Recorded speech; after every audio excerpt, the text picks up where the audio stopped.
All right, welcome, ladies and gentlemen, to week number 38, open Q&A. And in this live stream, I am going to take your questions, but also talk to you a little bit about cheat sheets. And this is something that I don't know. I knew it was kind of always different that I, did in my classes that students were not accustomed to, because every single time I would tell them like, hey, here's how my classes run, they'd always have like these open eyes, like, it's Christmas morning or something. Like, what? Are you serious? I really get to do this?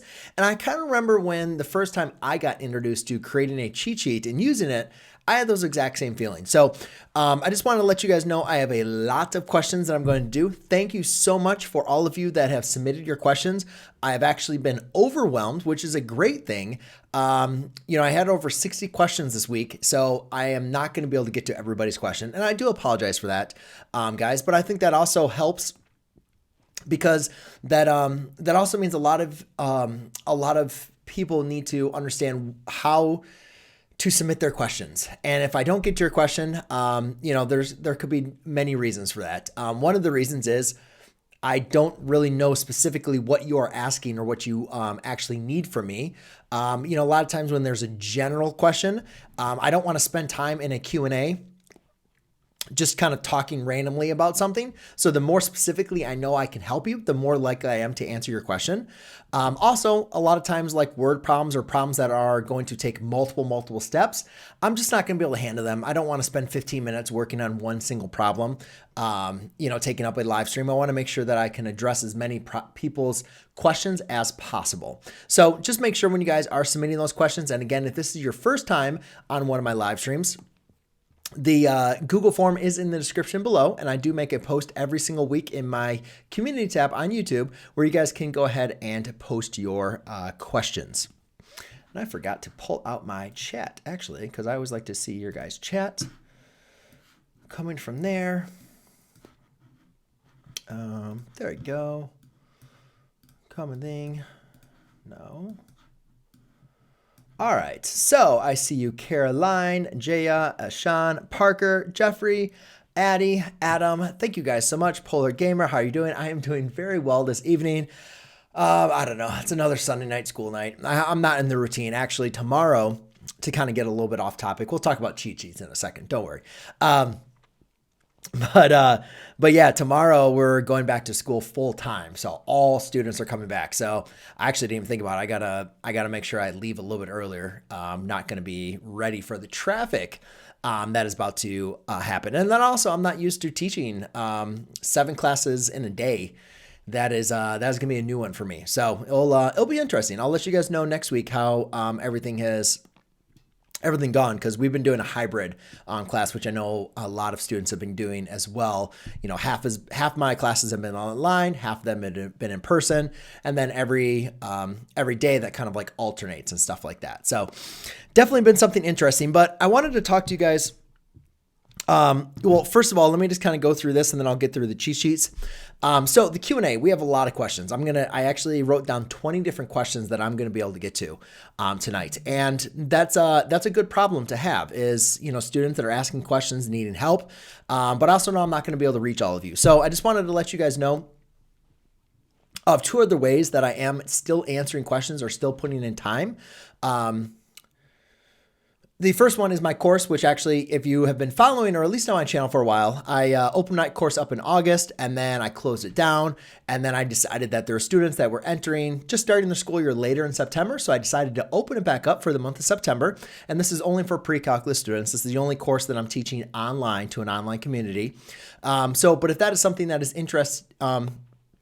you're interested in, then you can go ahead and go to my website, brianmclogan.com/precalculus, and learn all about those details. I'm not promoting or pushing any more of the course. It is really just for students that are looking for that extra edge in their pre-calculus course, something where we do the live Q&As a couple times a month, where I just answer questions more focused on pre-calculus rather than this random assortment that I like to do every Sunday night. And but that is something for those students. Also, I have my curriculum that I do not post on YouTube. That's a little bit more just kind of restricted in there. And then also for those of you that are members, this upcoming Saturday, I will also be doing my extra membership live stream. So I always do a live stream every single month in my membership community for YouTube. And I also do some behind the scenes that I do have a couple videos that I just forgot to post.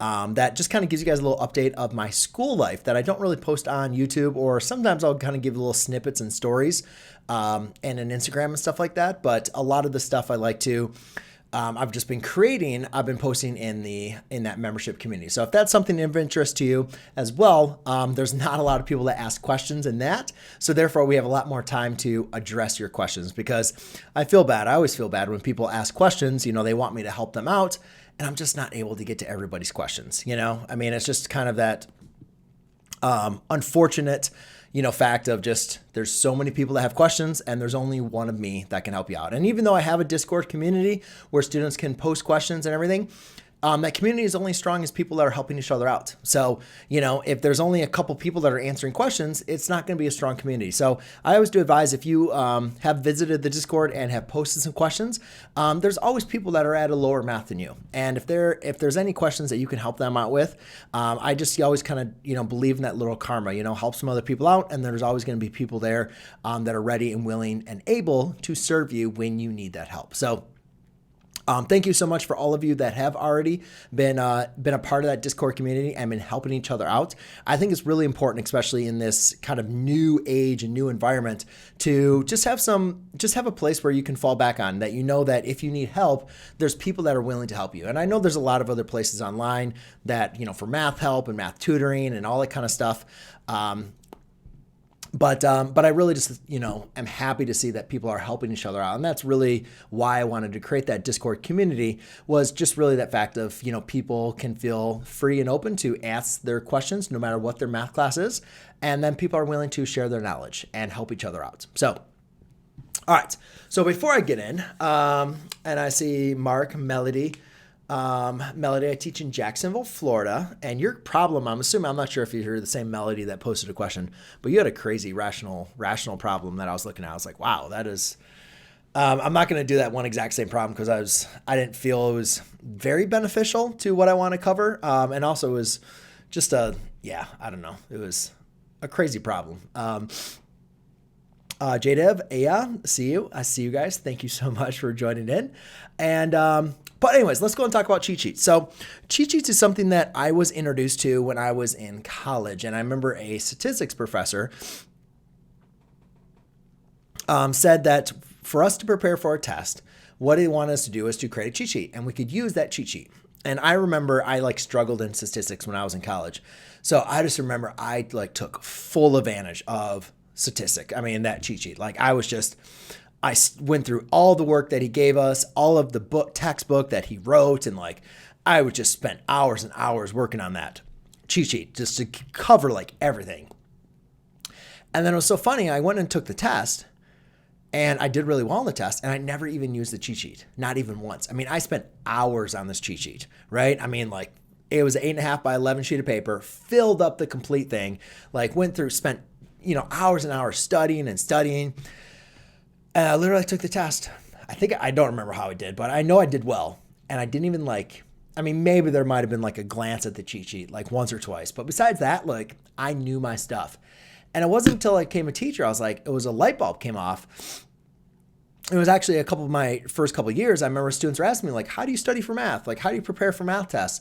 And typically it's always, do the homework, do what you do in class, pay attention. And then it really kind of hit me. I'm like, well, yeah, there's the one thing of practicing, but there's also that other portion of just connecting the material. You cover in math class formulas, processes, definitions, theorems, and all this different information. And sometimes your brain or just does not have a connection between these concepts. And even though you can do the problem, right? You know how to do this problem, you know how to do that problem, or, whatever problem what was covered in class, you understand that. Sometimes you don't really make the connections how everything really fits together. And what I found out was, by creating this cheat sheet, what you're really doing is you're just studying. You're going back through all the material you're rewriting things. You are really summarizing the content in a different manner than you were first used to digesting it. And what I found is I think it's a really good study tool for students to not only prepare for their test, but also to have right next to them. And, I have no problem. I give my students, at first I used to have them create it, so therefore they could study. And then some students would do it, some students wouldn't, and then I was like, you know what? Why don't I just have you guys use it? Just like I had for my statistics. I was very apprehensive to it. I was like, I don't think, especially for a honors class and pre-calculus and AP calculus, I'm like, I don't think I can give these students these cheat sheets. I think it's basically just going to everybody's going to get A's. But to my amazement, there really wasn't that much change of grades. I mean, obviously the students that put in the work were the students that typically were going to do the work anyways, and they were going to do roughly, well. And the students that didn't do the cheat sheet were the students that were not going to study anyways, but also the main thing is the cool thing about the cheat sheet, which I really like, is if you don't know what you're doing, the cheat sheet's not going to save you. I mean, you can't spend 30 minutes, 15 minutes trying to find the problem or trying to find something step by step or to have every single type of problem written on that cheat sheet. But what the cheat sheet is good for is, one, reviewing all the material, bringing everything together. It's also great for, in case you forgot something, you're like, oh, let me just verify, make sure I'm doing that correctly. Okay, yes, that's the theorem, that's the definition, whatever else. It gives you a little bit of that security and that confidence as you're walking into a test. And I just kind of realized that's how I want my students to take a test. I don't want them to be worrying about, oh, should I remember this or should I not remember this? Forget about it. Don't ask that question. Write it down on your cheat sheet and bring it in for your test. And, so far since I've been doing this, I've really just seen I think the stress and the frustration of the students has really gone down as far as them taking a test. And of course, yes, we find cheaters, people that try to get the answers from another class. They write it down in the cheat sheets, and that's just the due diligence of the teacher. For you teachers out there that may be contemplating this, I mean, I verbally check all the cheat sheets the day of the test. I walk around and check their cheat sheet. They also have to upload them into our online software program. So therefore, if they, did cheat, there's also visual evidence, I can kind of see from what they have there, and they also have to turn it in. So I kind of hold on to those cheat sheets for a while and then I give them back to them. So, if there is any evidence or any issues with cheating in my class, I have multiple ways for me to verify that there's some issues. Because yes, I have caught students definitely using the cheat sheets as a cheating tool, which makes sense. I mean, typically I remember when I was a student, we weren't allowed anything on a sheet of paper. I mean, I remember walking into a classroom, rolling up my sleeves. You were allowed a water bottle and a pencil and calculator, and that was it, and even your calculator, you had to delete your RAM and all that kind of stuff. So, crazy times, but yeah, it's definitely something that I think if you are a student, and even if you're not allowed to use a cheat sheet, it's kind of funny because I actually need to take back my comments. I was actually first introduced to a cheat sheet in my calculus course in college, because one of the things I asked my calculus professor was, how can I do better in the calculus course? How can I make sure that I am going to be successful? And one of the things that he stated was, go through all the material that we cover in class and organize it and summarize it on a sheet of paper. And he didn't allow us to use the cheat sheet. That wasn't until my statistics professor did that. But he was the first one to say, take all these formulas, all these theorems, all these processes, and put them on a sheet of paper. And that's what I tell my students to do. Take everything, all this stuff that you're trying to learn, and just put it on a sheet of paper so you have it in one single spot, right? We take notes day after day. Some of the things you're going to want on that cheat sheet. Some of the things you're not. Take examples. We work through these examples. I do it all the time. We'll work through something, and I know half the class is they're what is going on? I'm not sure, how to do this. I'm like, that's okay. Put it on your cheat sheet, and you can follow step by step. If that sometimes it takes a little while for things to really sink in. So if you don't feel like it's going to sink in by the time you take the test, put it on the cheat sheet. Then you at least have a step-by-step process that you can kind of follow if you end up having a problem that's similar to that. So that is how cheat sheets are used inside of my classroom, and how I advertise them to my students to prepare for their test. And in my opinion, even though the grades have not like skyrocketed, I mean, still students struggle on tests. Still, I'd probably say, I don't know, it's probably like a 60-40 split of students that do cheat sheets or not. I don't know. It's crazy. I think if I was allowed to do a cheat sheet when I was in high school, I would have created a cheat sheet for like everything. But yeah, I mean, I still have students that they just elect not to create a cheat sheet. So I'm like, okay, cool. It is what it is. But still, even with that, it's, I think the students that create the cheat sheets, even if their grades are not like all A's, because it's not, I feel like they have a better understanding of the material. And then also I'm helping them create better habits for preparing for other, tests, or even if it's not even a test, but just preparing for anything that's coming up. It's a great study tool of organizing content and material. So that is it for the open or the cheat sheets. And now let's go and get into the open Q&A. And what if you hide your cheat sheet in your calculator for scientific? Yeah, I mean, well, that's like old school cheat sheets. I mean, like I remember when I was in high school, that's what we used to do. We used to take like the TI. Yeah, I don't even have this, but you put like the, your cheat sheet like behind the calculator cover. I mean, not like I would ever do anything like that, but I remember I saw students doing stuff like that in my physics class. But yeah, that's why I'm like, I mean, if that's really the reason that's going to make or break you is like a formula, like that doesn't make sense. I mean, I think our education system needs to be a little bit more complex than like, if you can't memorize a formula or not, like that shouldn't be the true, deciding factor of, what you're capable of if you can't remember certain things. So that's why I like the idea of having the cheat sheet, of just, here's all the information. Now, what can you do with this information? And that's in education, what we want to measure for students. What can you do? What can you apply? Not what can you remember? Because, in the end of the day, guys, we have robots. I mean, we have computers. They're going to remember everything. They're going to organize everything much better than we are ever going to be. But to interpret, to analyze, to apply, that is going to be the real specialty of the human mind that is really going to be the main attraction that we're going to still keep on developing. So, all right, get to the point. Oh, well, I just said, well, that was the point. So bye-bye, Ilham. Sorry about that. I don't know. I've been talking for 20 minutes. But yeah, covered a lot of things. For Sri Lanka, well, very much. Well, I'm not sure where you got in here. I don't see how this is helping. He is talking about geometry. I'm not talking about geometry. Is this for geometry? He just shows up. Well, obviously, you probably needed to show up in the early parts, and that's what you would have seen how I'm using my cheat sheets for the Q&A. All right, guys, let's go ahead and get into the questions because I got a lot of them, and I'm going to try to get them all done for you guys. Okay, so let's get on with it. So the first one is, I think just the student was asking for a long division problem. They just said, go ahead and do long division. So typically we want to use long division over synthetic division when we have a divisor that is going to be quadratic. When we're doing long division, without going through the long process, you're going to take the first term of the quotient. Make sure your, not quotient, but your divisor as well as your dividend are in standard form. That means your highest power is listed first, and then you're going in descending order of your powers. So we're going to take the x squared, we're going to divide it into 4x squared.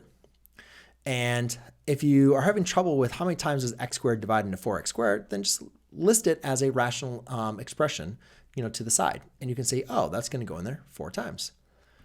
So we can say 4 times x squared is a 4x squared. 4 times 3x is going to be a negative. I don't know why I did that, but whatever. Well, actually, let's just change this because the student asked for like a random problem. So I'll give them a random problem. So in this case, we're going to give us a 4x. Then you multiply the 4x times x, which is 4x squared. 4x times 3 is going to be positive 12x. Then you can go ahead and subtract the rows. So you can see I put the second row in parentheses and I'm subtracting them. 4x squared minus 4x squared is 0x squared. Negative 3x minus 12x is going to be a negative 15x. Now x divides into negative 15x. Well, I don't know. Let's go ahead and work it out. How many times does x divide into a negative 15x? That's going to be a negative 15 times. Negative 15. And then once you get your quotient, you multiply your quotient times both terms of your divider. So negative 15 times x is a negative 15x. Negative 15 times 3 is going to be a negative 45. Then you can kind of bring down this one. Okay, and again, subtract your rows. Negative 15x minus negative 15x is going to be a 0x. 1 minus a negative 45 is going to be a positive 46. That is going to be our remainder. If you didn't have a remainder, that means you'd have a value of 0. That means x plus 3 would evenly divide into this divisor. However, since we have a remainder, we can rewrite this as plus 46 over x plus 3. So you can take your remainder over your divisor, and that is how we'd write our quotient. All right, the next one was again sent to from Matthew, who was this asking for composition, and I really do not like just doing random problems where students say talk about composition, because I'm not really sure what the student wants, but for some reason they submitted it last week and I didn't get to it, so I was like, well, you know what, let's just kind of cover it. So if you're doing composition, guys, all you're simply doing is you're just plugging one function into the next. So this represents g of f of x. All right, so if I said what is, g of 1, then all you do is plug 1 into x squared, right? You just plug a 1 or for all the x's. So 1 plus 1 is 2, minus 1 is 1. So if I said what is g of f of x, all you're going to do is plug f of x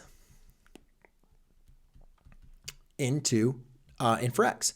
So you'd have a f of x quantity squared plus f of x minus 1.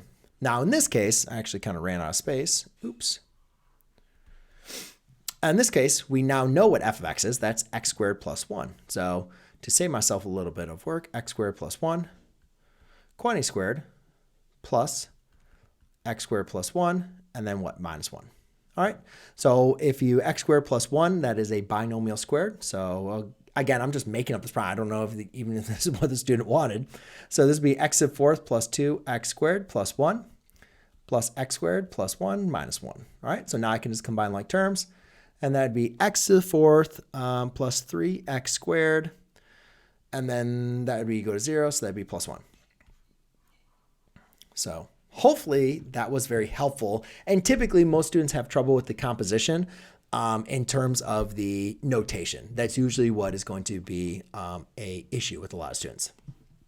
And again, if you guys are just joining in on the Q&A, remember I do go live every Sunday night at 9 p.m. So if you guys do have your own questions, in the description below, you can go ahead and submit your questions using the Google form. And if you are looking for something a little bit more immediate, you can go to the Discord community and post your question there. So the next question is asking the range. And typically when we want to find the range of the function, we want to find the domain of the inverse. But noticing that this has a quadratic denominator, I realized finding the inverse might not be as easy or simple, for most students. So there's another way that we can look at this.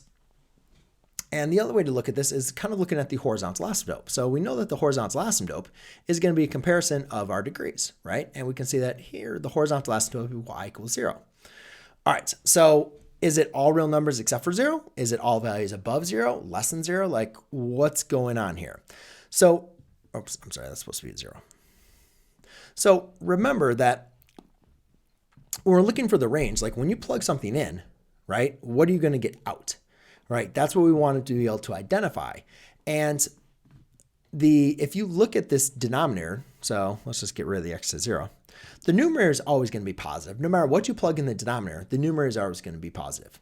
So now let's go and look at the denominator. When is the denominator going to be negative or positive, right? Because that's going to identify our range. Is like basically whenever the denominator is negative, that's gonna tell us our lowest negative value, and however far it's going to be positive will tell us our positive values. Like you plug something in, you're going to get something out. Well, the interesting thing about x squared plus 4x plus 4, if you look at this, that is going to be the same thing as x plus 2 quantity squared. The point that I'm trying to make is no matter what x value you plug into this equation, the y value is always going to be positive.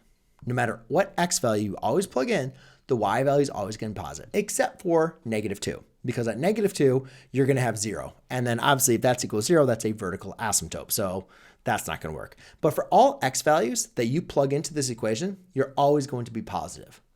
So therefore, I want you to see that if you're always plugging in a value, no matter if it's negative or positive, the denominator is always going to be positive and the numerator is always positive, then the range is going to be from 0 to infinity. And again, it's 0 with a open bracket because that's a horizontal asymptote at y equals 0 based on the horizontal asymptote test. What are rigid transformations? So rigid transformations are just going to be transformations that are going to not impact the shape of the graph. So the graph is going to remain the same. So basically, if you're looking at a function, those are going to be not those. So rigid transformations would be like a negative f of negative x plus c. Oops, actually, let's factor that out. Minus c plus d. Okay, so your rigid transformations, what's not your rigid transformations is your a and your b. And if you remember, that would be like your a times f of b times x minus c. Okay, not rigid. And what I mean by not rigid, those are going to be your stretching and compression. Those are going to shape or adjust or affect the shape of the graph. So rigid transformations are going to be your reflections and your shifts. They are keeping the size and shape of the graph preserved. Oh, and that was from Jody as far as asking that one. And the next one is Mohammed asking for find the intersection of graphs. Again, I didn't really I don't know. I just figured I'll just cover this question. I mean, if you have two equations like y is equal to x plus 3 and, y is equal to negative 4x plus 5. Again, this is not something I really want to spend my time on because, again, I'm just making up a random question hoping that I'm helping the student, but I don't even know because I'm not even sure, where they're actually struggling. I think the main thing is when you're trying to find the intersection of two graphs, and again, I'll just focus on linear, that you're looking for the intersection point, which is an x and a y. Okay, so you're looking for when the x values are going to be equal and the y values are going to be equal to the two equations. So if you have your equations in standard form or not vertex form, or slope-intercept form, I think the main thing is writing them in your slope-intercept form, and therefore you can identify, well, I want my two equations to be equal for y. So therefore I can set the equations equal to one another and then solve for the value of x. And then once I find the value of x, I can plug it in to either one of these equations to find the value y. That's going to give me the intersection point. So that is just one method. There's multiple methods to be able to do this. But then again, the student didn't give me enough information, so I'll just go off of that. All right, the next one was the derivative sketching worksheet. So the student just said, given the graph of f of x, sketch the approximate graph of f prime of x. So there's a couple things you got to remember about the graph of f prime of x. F prime of x represents the slope. All right, and so just kind of give you a rough idea of the slope. We're not going to be perfect here. Is we can notice that the slope to the left of looks like -3 is positive. And to the right looks like the slope of all your tangent lines. And when I'm talking about slope, I'm talking about like the tangent lines here. The slope to the left is positive. The slope here is negative. So if I wanted to represent all the different slopes, because I think you can agree that the slopes are changing, right? First, they're increasing very fast, and then they're slowly increasing, then they're slowly increasing, and then they go to 0, right? And then they're decreasing slowly, faster and faster, and then until they're speeding up, okay? So you can see that these slopes are changing, but the main thing is if we're just looking for the value of the slope, like positive or negative, we can see that it changes at -3, right? And then to the left, -3, that slope is positive, and to the right, it's going to be negative.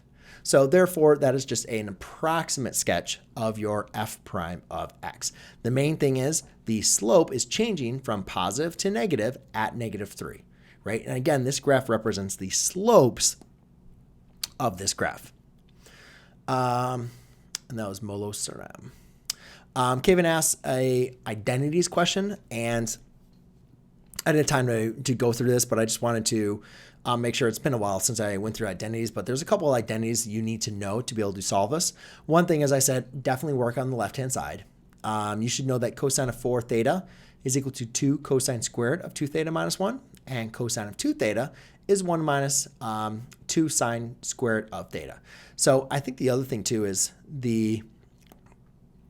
I went to go and like check my work, and then some problems online had this as sine to the 4th theta minus 3. So I'd also, I don't know, maybe check your work from there, but I would definitely just kind of go through those two identities. I looked at it, and again, guys, I didn't even get through all of my questions this evening. So I just wanted to kind of check, kind of give you some ideas, at least some tips and help, because I'm not going to be able to solve everybody's question. But I wanted to at least give you some kind of insight to go from there. And then I did kind of just, thankfully I had a little bit more extra time. So I, just did some little searching online, but all the questions that I had online had equal to sine, not cosine. So I'm not sure if that might've been a difference. This student asked me to write this in standard form. I'm not really sure what I don't really know what they were referring to. Standard form for a line or something. I don't know.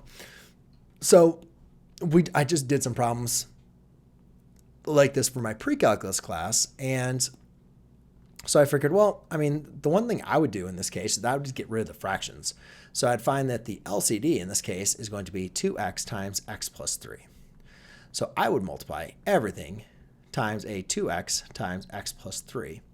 And that would at least get rid of all the fractions. So I'm not sure if that's what the standard form the student was looking for, but at least that's what I would do first in this equation if I needed to solve it.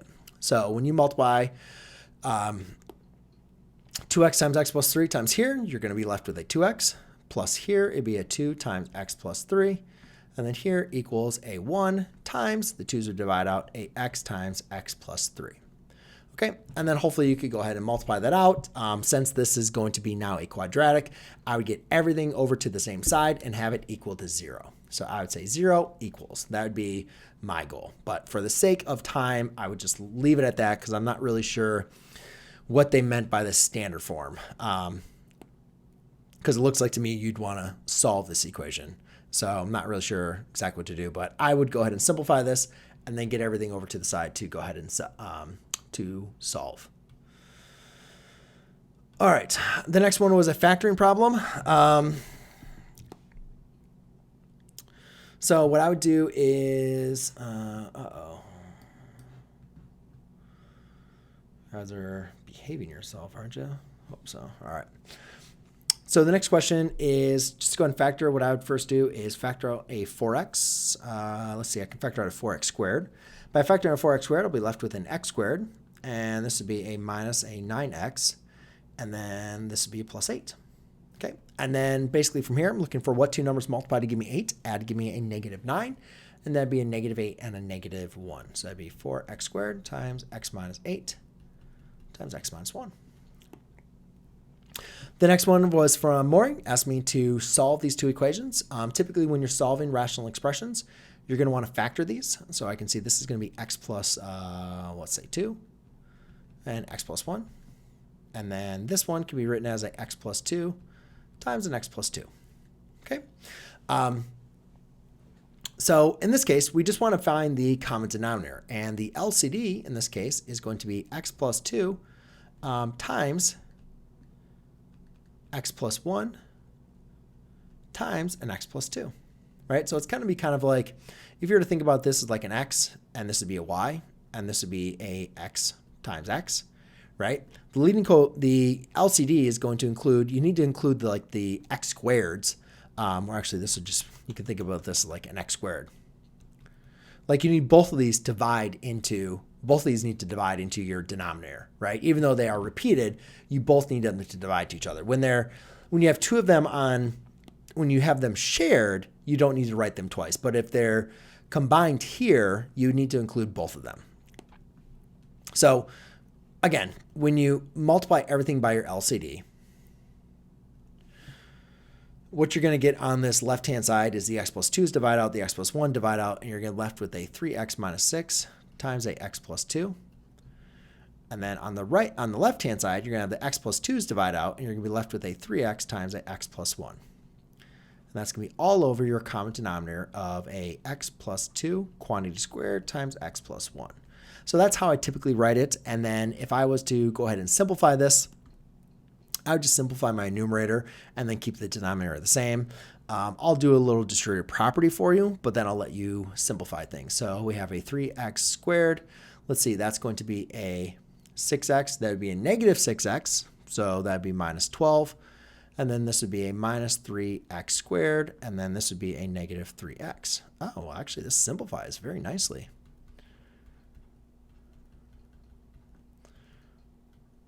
So let's actually just do this because those divide out. So I'll be left with a negative 3x minus 12 over quantity x plus 2 quantity squared times x plus 1. So assuming I'm doing all my math right, that one simplifies fairly nicely. The next problem I'd like to go ahead and take a look at. Oh, man, you know, if you guys are just nice to each other, I wouldn't have to kick you guys out.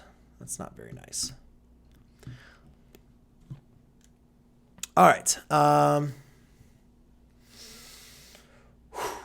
So halfway there, guys. The next problem was given fx and you have a set of points, find the domain of g of f of x. So I'm actually not 100% sure if I'm correct on this one. And I'm okay being like just going for it and say, you know what, I'm going to go with based off what I know, or at least my like instincts on this one.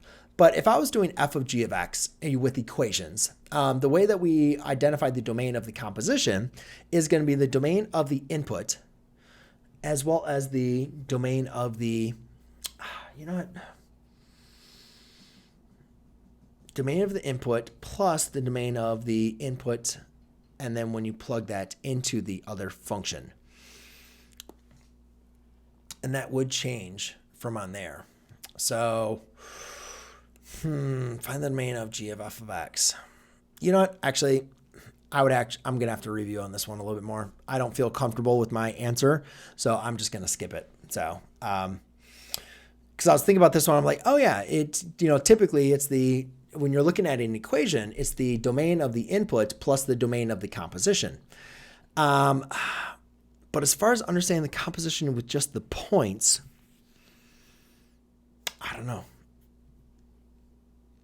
I have to think about that one a little bit more. And maybe it's an easy problem, maybe it's a hard problem. I'm not really sure, but nothing's really coming to me. And typically when problems don't come to me initially, I just skip them anyways.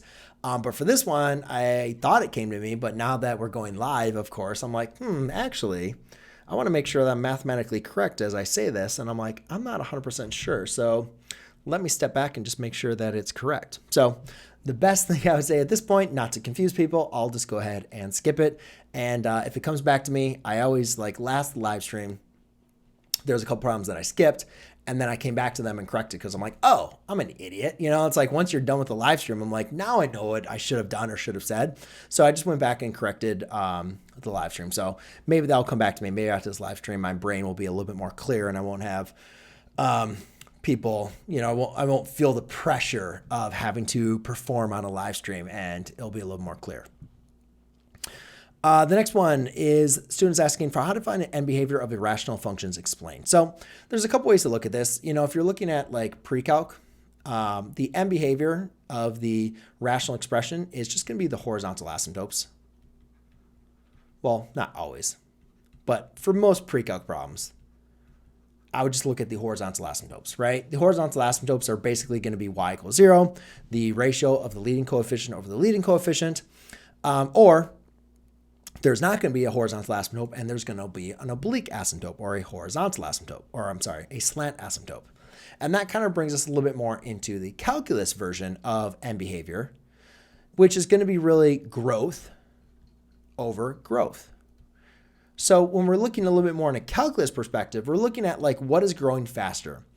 If the numerator is growing faster, then we're looking for, well, is it growing faster to positive infinity or is it growing faster to negative infinity?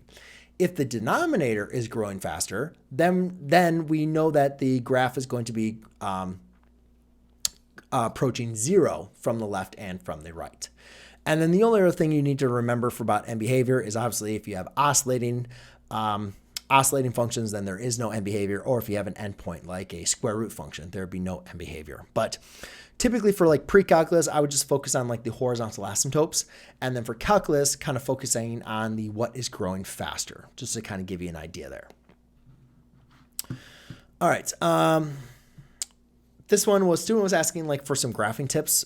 And there's a couple things that I would recommend, as far as graphing tips. I think the student said like they understood how to do the x-intercepts, the y-intercepts. They understood how to find the vertical asymptotes, the holes, and the horizontal asymptotes. They're just like, how do I graph this? And so typically what I tell my students, and I'm not going to go through the actual graphing this problem because there's really only two other things I want to cover with you is, one, use a table of values. So for every value that I have, x-intercept, y-intercept, well, not really y-intercept, x-intercept, yeah, x-intercept and y-intercepts, actually, I'll take that back. X-intercept, y-intercept, vertical asymptotes. For those kind of three values, whatever they are, I always like to choose points to the left and to the right. And I just use a table, find those values, plug them into the graph, and then get a data point. What is the input? What is the output? And then plot that point. And typically with all the information that you already mentioned that you know how to find, plus those extra data points, you're going to get a pretty good idea of what the graph looks like. Also remember that graphs approach asymptotes. So when you have vertical asymptotes and horizontal asymptotes, the graph has to approach those asymptotes from the left and from the right. So you're going to want to make sure that when you have these asymptotes, make sure the graph is approaching them. And the only other thing, which is another power tip, which I used to teach a lot, which would be symmetry. You can check the function if it's symmetrical about the origin or if it's symmetrical about the y-axis.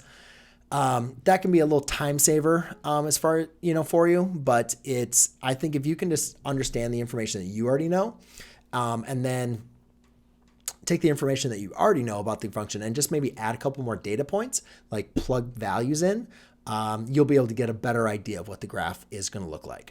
And again, typically for me, it's just really, sketching a graph. Can you just kind of get an idea? But in this day and age, I don't know. I stopped focusing on graphing rational expressions for a while. The next one was, I think the student just asked for like rationalizing rational expressions. So I was like, okay, I guess I'll do one. Melody gave me some problems that looked really crazy and I didn't really understand the, hi Juliana, how are you? What are you doing? Did you not go to bed? No? You want to go to bed? No? Am I being too loud?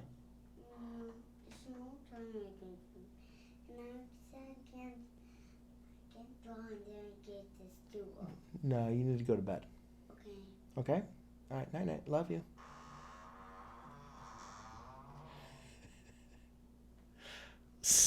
Somebody's way past her bedtime.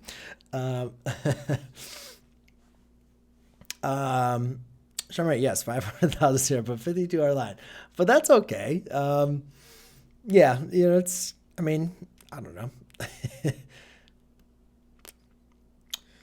Yes, exactly. There you go, Addie. Thank you so much. All right, so yeah, I would think I'd freak out if I had 500,000 people showing up to my live streams anyways. But yeah, those are some subscribers throughout the years, obviously, and I'm sure not everybody is as active as they, where there's always time for math help and time for not. But I appreciate all of my subscribers. But I know for you guys, I always have a lot of the same people show up for these live streams on Sunday to get help. And then obviously, people come in as they go, as they need help, throughout the year. Sometimes at the beginning of the year when they need help. And then I don't see people till the end of the year, and that's just kind of the ebbs and flows of, education as everybody's kind of working through their work. So anyways, Melody, I remember she gave me a question. It was an interesting question. It had some very high, big numbers. I just wasn't really sure how to really like not really approach a problem. It was, still rationalized. I just didn't really see the purpose of everything or really be beneficial. So I decided, I was like, well, you know what? Let me just kind of go through the basics here of doing two problems. All right, so one will be just be a monomial, or not monomials, but just a radical divided by another radical. So if we wanted to rationalize the denominator, then you can just multiply by the square root of x minus 1 on the top and the bottom. All right, and remember, when you're multiplying a radical times radical, as long as they have the same index, you can multiply the two radicands. So in this case, what I'll have is the square root of 3x minus 1 times x minus 1. And then over here, that would be x minus 1 quantity squared, which would just be a x minus 1.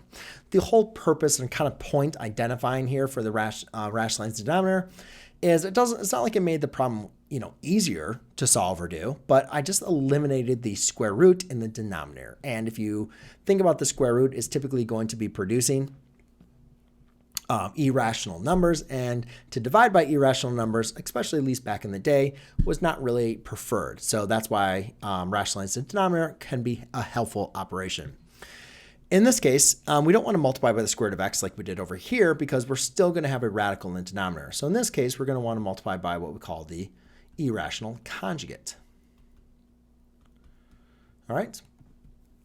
And what's important about this is in the numerator, you can apply good old distributive property. So this would be a square root of 5x. And then let's say minus the square root of 5. And then denominator, you're going to do a difference of two squares. Well, again, remember, difference of two squares is basically going to be the product of the first two terms, product of the second two terms. So therefore, that's going to be an x minus 1. And so again, we just don't have a radical in the denominator. So hopefully that's kind of beneficial for Mark and Melody. I didn't really have anything else really much to go off of except for Melody's problems, but those are all kind of dealing with numbers, but they're really big numbers. So I kind of wanted to just cover the general process, and hopefully that was helpful for you guys. Isaac asked, what is the difference between log, ln, and e? Well, in this time period, I don't want to do injustice to e, because e is a very, very special number. There's a lot of important things that I think it's important not to just gloss over and say, E is here, this irrational number, or here's the definition, or, of E. So I'm just going to leave E as a constant for you, just kind of like pi, and just say it's a very special number. You're going to want to make sure that you understand it, especially for like the exponential growth, which is something that we spent time in my class actually, investigating and understanding. So therefore we can make sense of this number, not just like assume it's this cool number that we get to use. But for the regular log and the natural log, I think it's important for people to know the difference. So first of all, let's kind of go through exponential equations. Exponential equations is an equation that's in the form of a times b to the x. Okay?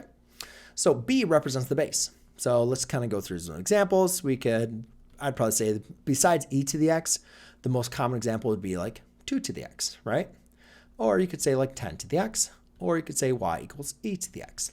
But again, notice that 2, 10, and e are going to be the bases, right? Those are the bases of the exponent, and x represents the power. So logarithms, if we're going to write a logarithm, it's really the exact same thing. It has a base, just like an exponential equation. Okay, so if we could say log base 2 of x. When we're dealing with base 10, we'd say y equals log base 10 of x, or y equals log of x. So we kind of have base 10 as like the natural, or not the natural, but the defined base of a logarithm, or like the default, base of a logarithm. So therefore, a lot of times we just don't have to write base 10. If we are assuming a logarithm has a different base, then we want to write it in there, but it's kind of like the default base. Same kind of thing for the natural logarithm. I can have y equals like log base e of x. Well, when e is represented like the base of the logarithm, we call it the natural logarithm, and we just use that as the default. So we just use ln of x instead of log base e of x. So hopefully that kind of gives you an idea of why we use log, why we use ln, why we write the base, why we don't write the base. Again, just like bases like exponential equations, but there's going to be from logarithms. There's a lot more. We could kind of talk about these, but hopefully that kind of gives you a little bit more of a difference from there. All right. Actually, is read. I don't know. I got a lot of questions for a lot of you guys from here. So the next question is: remember trig identities? I'm not really sure if Alan wanted me to cover Pythagorean identities, but I think I saw him on there. So let's just cover the Pythagorean identities because he's like, how am I going to remember these identities? So hopefully, there's a couple different ways you can definitely not remember this and derive this every time. But I think one basic Pythagorean identity, kind of like Pythagorean theorem, like a squared plus b squared equals c squared, you should know sine squared plus cosine squared equals 1. All right. Now, if you want to derive the other identities from here, all we simply need to do is just divide by sine and cosine. So if we divide everything by sine squared of theta, we get the next Pythagorean identity, which is 1 plus, that's going to be what? Cotangent squared of theta equals cosecant squared of theta. And then if we do this one more time, but instead of dividing by sine, we divide by cosine squared of theta. And then in that case, we would get sine over cosine, which is tangent squared of theta, plus 1 equals secant squared of theta. Oh, and I just noticed I'm not using red. I always use red, but either way. All right, Jay, have a great time at school. All right, so the next question is KJ and KL are opposite rays. KN bisects angle LKM. So we have this LKM, NK, KJ. All right, KN bisects. Okay, so if it bisects, that means these two angles are exactly the same measure, right? So if LKM is 7x minus 5 and MNK or KNM, NKM is equal to 3x plus 9, find LKM.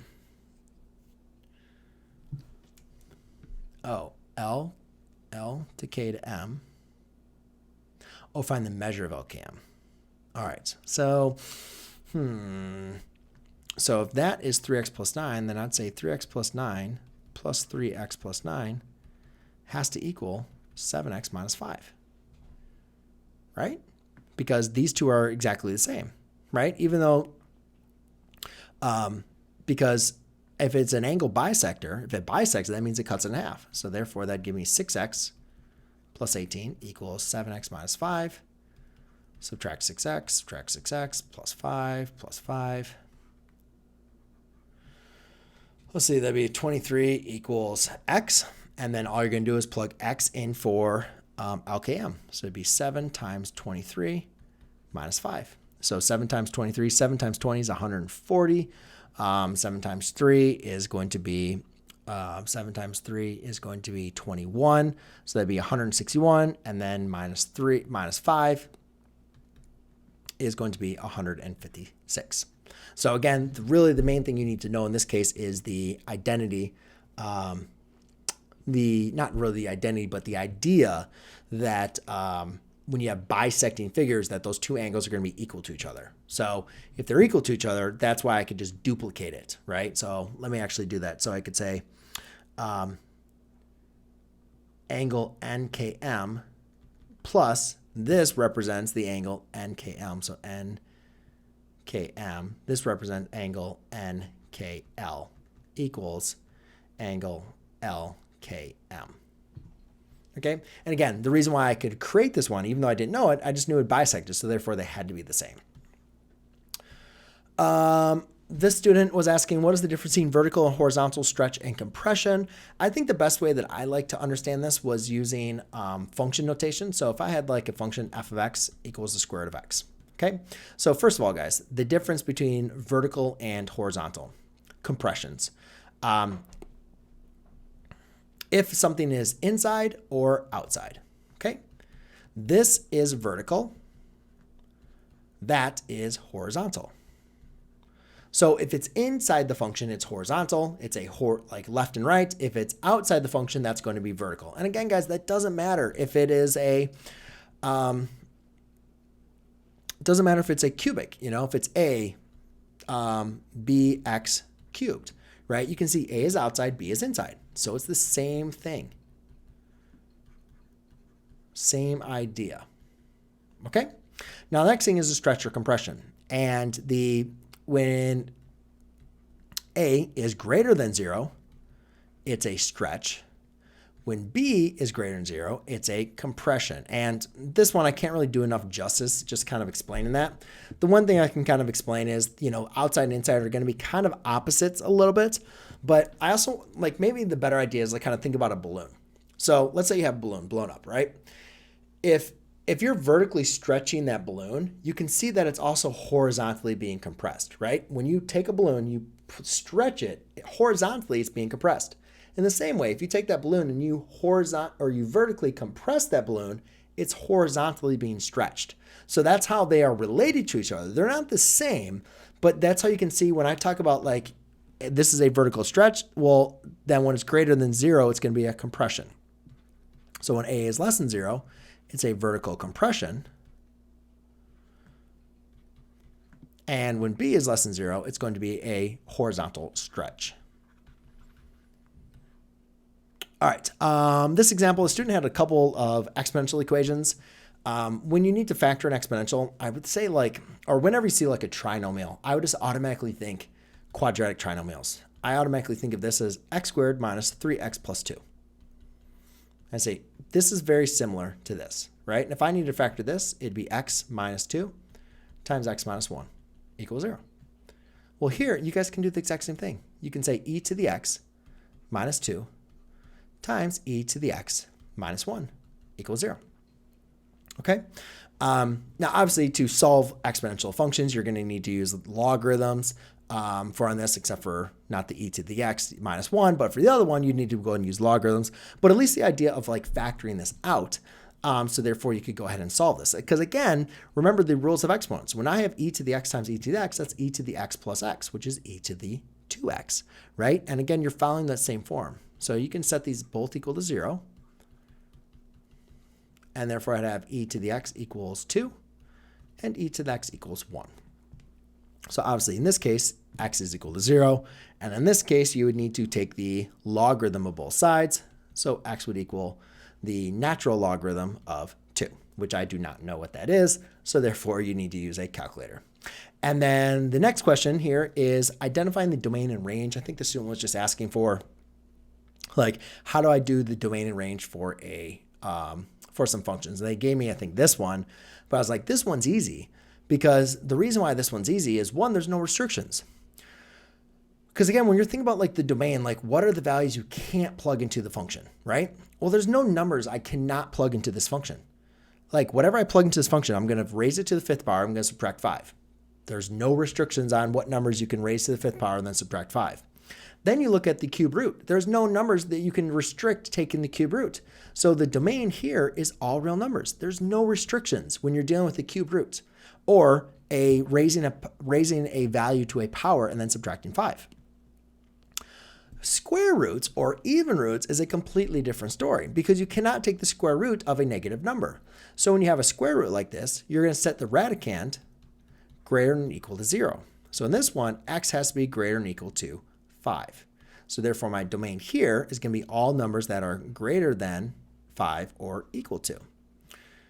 And then in this one, when we have a quadratic, this one's kind of hard to understand if you just kind of use the algebra like I did.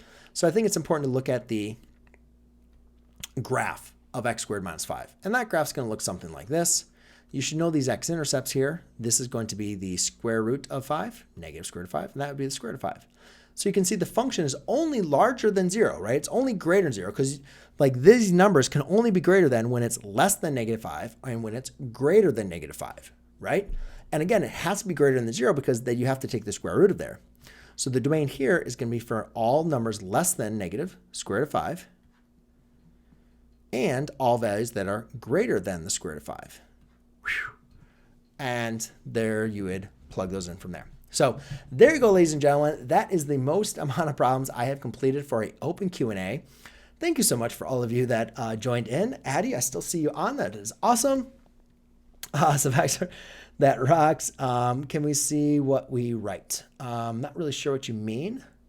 Oh, well, thank you so much, Rex. I really, really appreciate the membership add in right during the live stream. And you can see that obviously I'll have a new video to go ahead and support with you guys. And then also remember for on the membership community, I do have another open live stream that I will be doing this Saturday. So if that is something you guys are looking for, those extra questions, maybe I didn't get to your question, I do have a Discord community that is completely free. Obviously, the YouTube membership is a little bit of a cost because it is a little bit extra time and effort that I put into all that. But I hopefully that this live stream was beneficial to you guys. I do apologize. I always appreciate you guys joining me, joining live with me, and I always hate that I'm not able to get to all the questions that I can from that. But I do appreciate you guys joining in. This year, Daniel, I see, what are you teaching? That's a crazy question. I'm teaching Algebra 2, Geometry Honors, Geometry Standard, and Pre-Calculus this year. So it is a busy, busy, busy year. Most when I need help, find the exact value. Yes. Sorry, guys. I'm not going to be able to get to any more questions. I just want to make sure there was nothing crazy that I didn't miss in the chat. But I do see all of you guys on. That's awesome. Just want to say thank you so much. Well, you are very welcome. So happy to help you guys pass your class. Hopefully some of you are just getting by those classes and you're like, I am done. I can only imagine the feeling. It's been a while since I had that feeling of getting through the math class. And now I just do math for fun on Sunday nights. What has happened to me? But all right, guys, it is late. I got school tomorrow. I hope you got school tomorrow. I hope you guys can get whatever you need to get done. Maybe getting with that homework started. But I will be back next week at 9 p.m. So if you guys do have those questions, feel free to add them into the chat or post them in the Discord community, and also help some other students out, right? I mean, no matter what math you are, there's always people that are below you, and they're posting questions in there as well. Help them out, answer the questions, and therefore always that's going to provide, you some extra access for when you need those times for help as well. So if you've not checked out the Discord community, I always encourage you to do that, and also post your questions. I'll try to do my best to answer your questions next week and the following weeks. Otherwise, guys, have a great week this week, and I will check in with you next week. All right, guys, cheers.